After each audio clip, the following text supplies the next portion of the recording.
Life's journey is filled with twists and turns and ups and downs and hills and valleys. Oftentimes, we have no clue what even lies around the next corner. And it's often those twists and turns, those ups and downs that lead many people to not only question God's existence, but whether there's any meaning in life at all. One such man that had those questions was C.S. Lewis. Lewis was born into a Protestant family in Belfast, present-day Northern Ireland, November 29, 1898. He lived a very lonesome life. He was profoundly impacted by the death of his mother. She died of cancer before C.S. even turned 10 years of age. And the death of his mom left a hole in his heart and caused him to become disillusioned about God's nearness. He began to question and lay aside any kind of Christian belief he had up until that point, and he became an avowed atheist.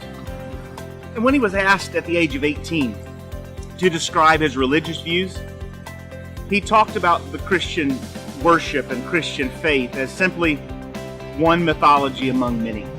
Several years later, in 1931, C.S. Lewis was once again challenged about God's existence. And it was that milestone moment on his conversion journey that happened unexpectedly. He had been in a long conversation with two of his best friends, J.R.R. Tolkien and Hugo Dyson.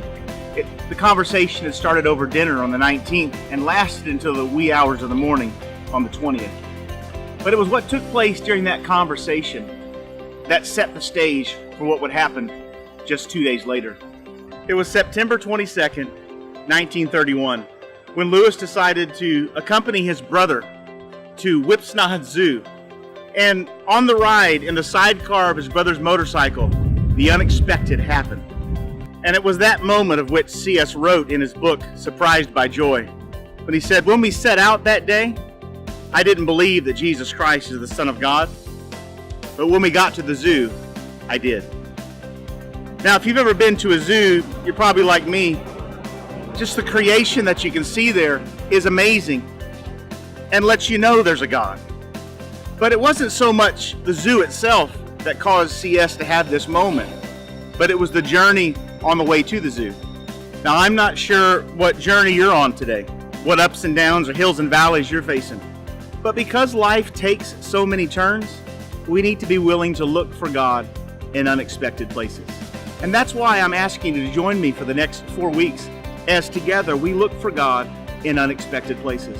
Whether it be in change or disappointment, through failure or success, whatever it may be, we can be sure of one thing: He's there. He can be found. And it just might surprise you. In fact, you might end up admitting, like C.S. Lewis, "When I started out on the journey, I didn't believe. But when I got to the zoo, I did."